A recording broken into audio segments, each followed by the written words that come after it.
आज भोट चोर गादी छोड़ कार्यक्रम सिग्नेचर कैंपेनिंग रो शुभारंभ भद्रक जिला कांग्रेस कमिटी तरफ करागला। आमर भद्रक जिले में एक कोऑर्डिनेशन कमिटी गठन करा जायछि। सेही कमिटी रे चेयरमैन आमर पूर्वतन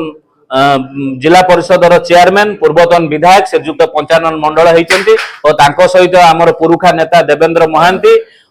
दलित सेल जे अछन्ति आमर साधारण संपादक राज्यर सी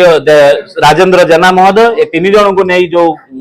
गठन करा जायछि जो कमिटी गठन करा जायछि एमाने सब ब्लॉक स्तर को जिबे सब ग्राम पंचायत स्तर को जिबे सब हेमलेट विलेज को जिबे जाई सिग्नेचर कैंपेनिंग करिवे। ब्लॉक सभापति नेतृत्व रे सब ब्लॉक रे हेबे। आज ब्लॉक सभापति माननकु और युवा कांग्रेस रो कर्मी माननकु मीटिंग डका जायतिला और तांको समस्त को कुआ जायछि जे समस्त एथिरे सहयोग करिवे कारण हमर समस्तंकर प्रिय नेता जे जनमानसर प्रतीक आम समस्तंकर नेता विरोधी दलर नेता श्रीजुक्त राहुल गांधी जे कि बारंबार प्रेस मीट करी विभिन्न तथ्य प्रमाण रखी जो तथ्य प्रमाण सत्यतार आधारित होईछि से बारंबार जणाइछन्ति जे भोट चोरी होउछि आमे माने जो भोट दउछन्ति से भोट रो चोरी होउछि। सेही स्लोगान आज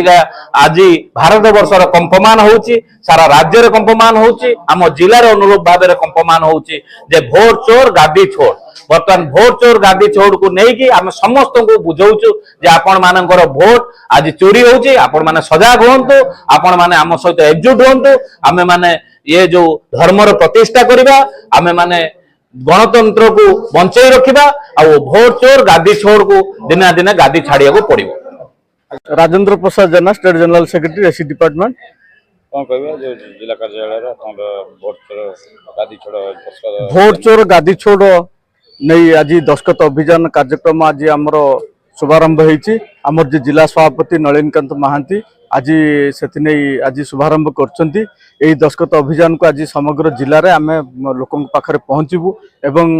लोकों पाखरे जो दस्खत स्वाक्षर कार्यक्रम को मध्य त्वरान्वित करिवु। एही कार्यक्रम रे आमर जिलार समस्त ब्लॉक एवं म्युनिसिपालिटी एवं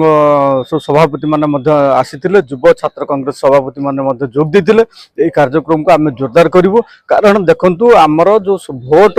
जो नैतिक अधिकार जो संवैधानिक अधिकार से भोट को चोरी करके एक प्रकार केंद्र जो चली बीजेपी सरकार चोरी करके आज सरकार गठन करछि जहाकू नहीं समग्र राज्य रे समग्र भारत वर्ष रे और राहुल जी आज प्रतिवाद सुर उठेचंती एवं भोट चोर गादी छोड़ कारण तार प्रमाण मध्य दे सारचंती। आपण माने जानिथिबे ओडिसा रे मध्य अनुरूप भाव रे 42 लाख भोट चोरी होईछि जहाँ को आम तीव्र विरोध करुँ कांग्रेस दल विरोध कर आगामी दिन में यही कार्यक्रम को आम जोरदार करूँ लोक मान पहुँचबू से जो आमर एआईसीसी निर्देश क्रमे एवं राज्य कांग्रेस जो अनुमोदन क्रमे आज भोट जिले में यह कार्यक्रम शुभारंभ होम जिला सभापति शुभारंभ कर कार्यक्रम को आम लोक पहुँची जोरदार करूँ। दस्खत अभियान को आम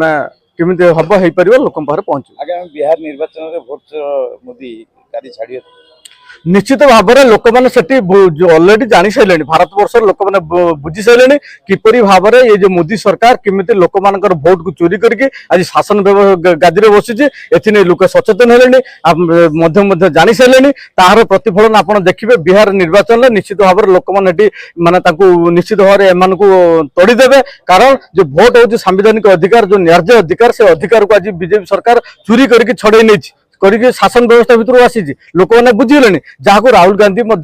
आज समग्र भारत वर्ष में एटा को प्रचार प्रसार कर लोक लोचन को आनी किपरि माने जो भोट चोरी होउछि।